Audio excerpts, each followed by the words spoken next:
വീട് പണി കഴിഞ്ഞൊക്കെ ഒരു സൈക്കിൾ വാങ്ങി തരുമോന്ന് ചോദിച്ചത്. ഞാനും ഭർത്താവ് ഞങ്ങൾ 5 സമയം 5 മണി ആവാനായിക്കണേ. ഞാൻ അംശത്തിന്റെ വീട്ടിലേക്ക് പോകുന്ന വഴിക്ക് മുന്നിലാണ് നിൽക്കുന്നത്. സൈക്കിൾ വേണം എന്നുള്ള ആഗ്രഹം കുറേ കൊല്ലങ്ങളായിട്ട് മോനക്ക് ഉള്ള ആഗ്രഹമാണ്. അപ്പോൾ അവൻ്റെ ടീച്ചർ പറഞ്ഞിട്ടാണ് ഞാൻ അറിയുന്നത്. അപ്പോൾ ഇവിടെ വന്ന് നോക്കുമ്പോൾ അതിലേറെ അവസ്ഥയാണ്. കാരണം വീടൊക്കെ കണ്ടപ്പോൾ വളരെ വിഷമം തോന്നി. പക്ഷെ ഞാൻ എന്തായാലും ഇത് കേട്ട് അറിഞ്ഞ പാടെ തന്നെ ഞാനൊരു സൈക്കിൾ പഠിപ്പിച്ചിട്ടുണ്ട്. 5 കാലമാകുമ്പോൾ ഇതിലൂടെ വരും, ഈ വഴിയിലൂടെ വരും. എടാ ഒരു മിനിറ്റ് എൻ്റെ വീട് എവിടെയാണ്? എൻ്റെ വീട് ചോദിക്കാൻ സൗത്ത് സ്കൂളിലല്ലേ?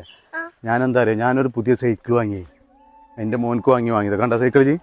അപ്പോൾ ഇതിവിടെ എത്തിയപ്പോൾ ചവിട്ടിയപ്പോൾ ഇത് കേടാന്ന് തോന്നുന്നു. ചങ്ങല ഇതൊക്കെ ചങ്ങല ഒന്നും ഇതാവണില്ല, ചവിട്ടാൻ പറ്റുന്നില്ല. ഇതൊന്നും ഒരു ദിവസം എൻ്റെ വീട്ടിൽ വെക്കുവോ? എൻ്റെ വീട്ടിൽ കൊണ്ടുവച്ചാൽ മതി.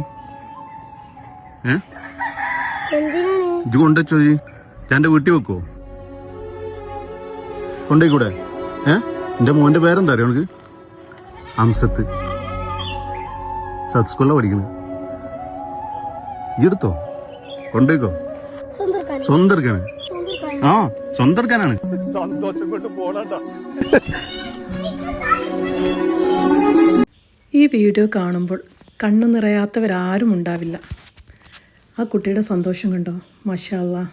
ഇതുപോലെ ഇദ്ദേഹത്തിന് ഒരുപാട് കാര്യങ്ങൾ ചെയ്യാൻ പറ്റട്ടെ.